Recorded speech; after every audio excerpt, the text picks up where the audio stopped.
اچھا، ہمارا یہ جو اسکالرس کا امپریشن ہے یہ بہت عجیب ہے. ایک تو ٹو بی ویری آنیسٹ آپ کو تھوڑا شاید سخت لفظ لگے، لیکن ان پڑھ اور بہت بیکورڈ، اور ایسا لگتا ہے کہ وہ بالکل ایک الگ دنیا میں جا رہے ہیں اور دنیا کدھر جا رہی ہے، اور وہ بالکل ابھی پرانے طریقوں میں پھنسے ہوئے ہیں. جب آپ کہتے ہیں وہ بیکورڈ ہیں یا وہ ان پڑھ لگ رہے ہیں آپ کے پاس کوئی فریم آف ریفرنس ہے کہ جن کو آپ پڑھا لکھا کہیں یا جن کو آپ بیکورڈ نہ کہیں وہ کون لوگ ہیں؟ جس طریقے سے دیکھیں، ہم اگر اپنی ہسٹری بھی تھوڑی بہت پڑھیں تو پہلے عجیب لگتا ہے کہ پہلے اسکالرز اسٹرانومی بھی ہمیں دے رہے ہیں اور یہ دے رہے ہیں. ابھی ایسا کوئی امپریشن نہیں ہے. ابھی تو ایسا لگتا ہے کہ بس یہ پرانی کتابیں پڑھ کے ہی ہمیں بتا دیتے ہیں کہ کیا ہے. جی ہاں، پرانی کتابیں ہی ہیں ان کے پاس، اور اللہ کرے وہ کتابیں پرانی ہی رہیں، کوئی نئی چیز نہ ڈال دیں وہ ان کتابوں میں. یہ کانسیپٹ تو کلیئر کریں کہ یہ واحد یہ اکیلا اسکول رہ گیا ہے ہمارا جو اسلامی مدرسہ ہے کہ جنہوں نے اپنی کتابیں نہیں بدلی. And this is not a small matter. جب کوئی کتاب اللہ کی طرف سے ڈائریکٹ آئے گی، اس میں کوئی شک شبہ تو نہیں ہے کسی کو، تو کتابیں تو ان کے پاس پرانی ہی رہیں گی، اس میں تو کوئی دو رائے نہیں ہے. ہاں، اس کے اوپر تبصرہ نئے حالات کے اندر ہوا ہے کہ نہیں ہوا، یہ میرا خیال ہے کہ آج کل کا جو today's youth is very very deprived of how advanced the commentary on hadiths and even Quran. علماء کرام کو بہت بڑی باریک بینی سے دیکھا جاتا ہے تفسیر کو، کہ دور حاضر کے اوپر تفسیر لکھی جا رہی ہے کہ نہیں لکھی جا رہی. تو علماء پوری طریقے سے ایک منظم کاوش ہوتی ہے کہ ہر نئے دور کے یا نئے مسئلوں کے اوپر جواب قرآن پاک سے ہی استدلال کر کے دیں اور احادیث سے. Now what you are saying is کہ آپ کے اوپر، اور آپ اکیلے نہیں ہیں، پوری دنیا کے اوپر ایسا ہی امپریشن ہے کہ جو تو طالبان کا امپریشن ہے، وہ مٹی کے گھروں میں رہتے ہیں اور شلواریں قمیضیں پہنتے ہیں اور لوٹا ہاتھ میں ہوتا ہے ان کے، تو ان کو کیا پتا فائنینشیل سچویشنز کا. وہ how do they know what petro dollar is doing, what is the actual game behind the force of democracy and why people are so avid towards uplifting the flag of democracy. And then of course so on, جو بھی rights and duties of the citizen ہے وہ کس طریقے سے نئے سرے سے مرتب ہو رہی ہے. I agree کہ امپریشن ایسا ہی ہے. مسئلہ یہ ہے، اس کو ایک آسان طریقے سے میں آپ کو بتاتا ہوں کہ آپ کا اور یوتھ کا جو فرسٹ انٹرفیس ہے نا، وہ اس کی مسجد کا عالم ہے. جمعے کے دن جو نظر آتا ہے، عالم تو میں اسے نہیں کہوں گا، وہ مسجد کا امام جو ہے نا. جو مسجد کا عالم جو امام ہے نا، وہ آپ نے بھی، میں نے بھی، ہم سب نے دیکھا ہے کہ وہ ایک خاص ریپرزنٹیشن آف، کیونکہ ہر جمعے کو ملتا ہے وہ ہم سے، اور جو لوگ 5 نمازیں پڑھتے ہیں ان کو تو 5 دفعہ نظر آتا ہے وہ. اور جمعے کے خطبے بھی میں دیکھ رہا ہوں جو بھی، اور I'm sure everybody is observing and feeling کہ جمعے کے خطبے بھی ہمارے انتہائی زیادہ ناقص ہوتے ہیں compared to what we actually have questions. So ہمارا سب سے کم علم جو scholar of the religion this philosophy, وہ مسجد میں بیٹھا ہوا، وہ عوام کے سامنے انٹرفیس ہے ہمارا. ورنہ یہ میں مان ہی نہیں سکتا کہ آج کل کی یوتھ نے ہمارے ٹاپ اسکالرس کو کے ساتھ انٹرفیس کیا وہ، اس کے بعد یہ اس طرح کا امپریشن رکھے ہو. اگر ہم میں سے کوئی اشرف علی تھانوی صاحب کے ساتھ بیٹھتا یا مودودی صاحب کے پاس بیٹھتا، people who actually knew the philosophy of why Islam can provide and how does it provide intrinsic solutions to the bigger problems of democracy, of finance, of economics, of politics and everything.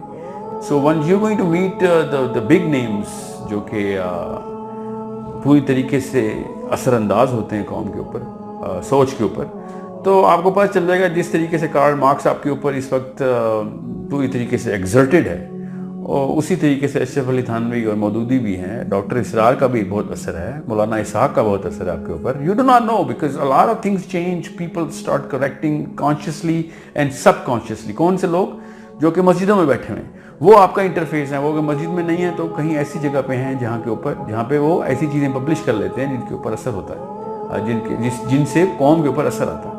We never treat the real people as philosophers, and we never get an exposure to the real people because ہم پڑھتے کہاں ہیں؟ آج کل کے youth نے کون سا اسلام پڑھا ہے؟ نہ انہوں نے کبھی حدیث کی کتاب پڑھی. میں دعوے سے کہتا ہوں کہ پاکستان کا 1% بھی ایسا بندہ نہیں ہے جس نے صحیح بخاری کی کور ٹو کور کتاب پوری ختم کی ہو.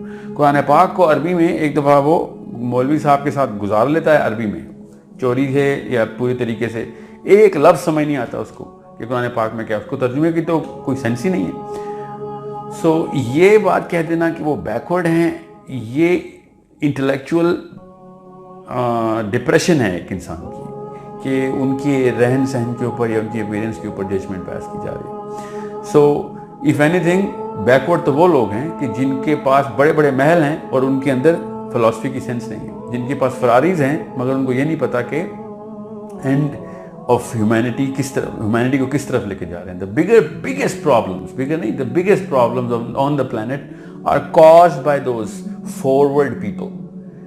آل the problems actually are caused by those forward people. دیکھیں پہلی بات تو یہ کہ جس لیول کے اوپر ایک مسجد کا امام ہے نا, وہ ہائرارکی آف کمپٹنس میں سب سے لویسٹ لیول ہے. ٹھیک ہے, اب آپ فزکس کو لے لیں, فزکس اور سائنس جو نوبیل پرائز لیتے ہیں, فزکس کی ہائرارکی کا جو لویسٹ ہے نا وہ اسکول ٹیچر ہے, جو کہ سب سے پٹے ہوئے اسکول کے اندر غلط فزکس پڑھا رہا ہے. اس سے کمپیئر کریں مسجد کے امام کو. میں یہ دونوں فلسفیز کو کمپیئر کر رہا ہوں جو اس وقت سائنس کے اوپر ترقی کرنے کی کوشش کر رہے ہیں اور ایک آخرت کے اوپر ترقی کریں. تو ایک دنیا کو روشن کریں, ایک آخرت کو روشن کرنے کی ترقی کرنے کی, دو ہی مشین ہیں نا ہمارے پاس.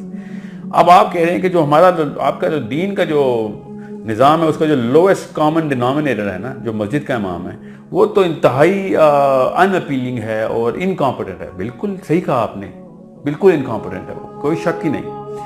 مگر آپ کا جو سائنس کا جو لویسٹ کامن ڈینامینیٹر ہے نا, وہ برکت علی ماڈل اسکول کی استانی ہے جو کہ نیوٹن کے لا الٹے پڑھاتی ہے, جس کو یہی نہیں پتا کہ وہ نیوٹن کو واقعی میں فورس سمجھتی, اس کو یہ نہیں پتا انسان کا نام ہے, اس کو ABC نہیں آتی فزکس کی اور وہ سائنس پڑھاتی ہے. مگر پھر بھی یہ بہت بڑی اچیومنٹ ہے کہ ہمارے پاس پھر بھی basic concepts of Islam, basics, اور drive towards doing something good towards Allah سبحانہ تعالیٰ پھر بھی مینٹین ہے. اس کا مطلب ہے وہ پھر بھی افیکٹو ہیں, way more effective in his job compare to the lowest common denominator of science and technology.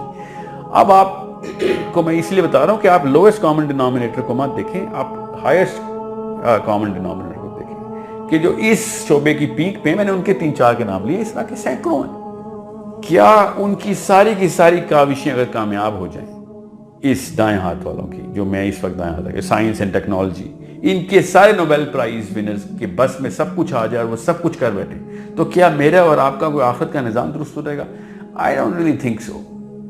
اور اگر ان میں سے آدھوں کی بھی کامیابی ہو گئی نا, آدھوں کو چھوڑیں کوئی ایک بھی کامیاب ہو گیا دنیا کے نظام کو ٹھیک کرنے کے لیے ٹاپ سکالرز میں سے, تو ہم دنیا میں نہ صرف امن اور سکون سے رہ رہے ہوں گے, ٹھیک ہے, اخلاقیات پیک پہ ہوں گی, بلکہ آخرت میں ہماری پہاڑ کے پہاڑ نظر آئیں گے, ہمیں پتہ ہی نہیں ہوگا. ٹھیک ہے, so the problem is that we do not compare apple to apple, we compare Einstein with the مسجد کا مولوی, we compare the finest speaking spokesman of the political arena inside America with the مسجد کا امام of F11 میں جو مسجد بلال ہے, اس میں بیٹھا ہوا بندہ شیعہ سنی کر ہی جا رہا ہے ابھی تک. ظاہر ہے آپ ایک طرف کا ایک پہلے کہیں تو سیٹ کرنا کہ کس معیار پہ آپ تول رہے ہیں کس کو. ٹھیک ہے, تب آپ کو پتہ چلے گا کہ once you look at the real names you'll know that who is backward and who is forward. اور forward میں پتہ کیوں کہہ رہا ہوں, اسلام سے زیادہ فارورڈ کون دین ہے جو مرنے کے بعد کی اربوں سال کی زندگی کے اوپر بتا رہا ہے. یہ تو پریزنٹ کے اوپر اور نیئر فیوچر کے اندر پھنسی ہوئی قوم ہے ہم لوگ, سائنس اور ٹیکنالوجی. ٹھیک ہے, I'm not against science, اس بارے میں یہ مت امپریشن دیجیے گا میں سائنس کے خلاف ہوں. What I'm saying is science does not fix my hell or heaven. Science does not fix my grave. It does not fix it. It fixes everything before it and I should go for it. That's why. But جس بندے کو آخرت کا concept clear ہے اس کو پتہ چل جائے گا کہ آئنسٹائن نے کچھ بھی نہیں کرنا تھا اس کے لیے. اس کی کور کے اندر جو بلب لگانے تھے نا وہ ٹامس ایڈیسن کے نہیں تھے, وہ روشنی کہیں کسی اور ٹیکنالوجی سے آتی ہے. وہ ٹیکنالوجی کے ماسٹر ہیں مولانا مودودی اور اشرف علی تھانوی اور Sayyid Qutb. And I am talking about just 2-3 name جو کہ لوکل ہمارے دور کے یہ علماء ہیں, مگر کروڑوں کی لسٹ ہے. دین کی بات پھیلانا صدقہ جاریہ ہے. ثواب کی نیت سے ویڈیو کو شیئر ضرور کیجیے. جزاک اللہ.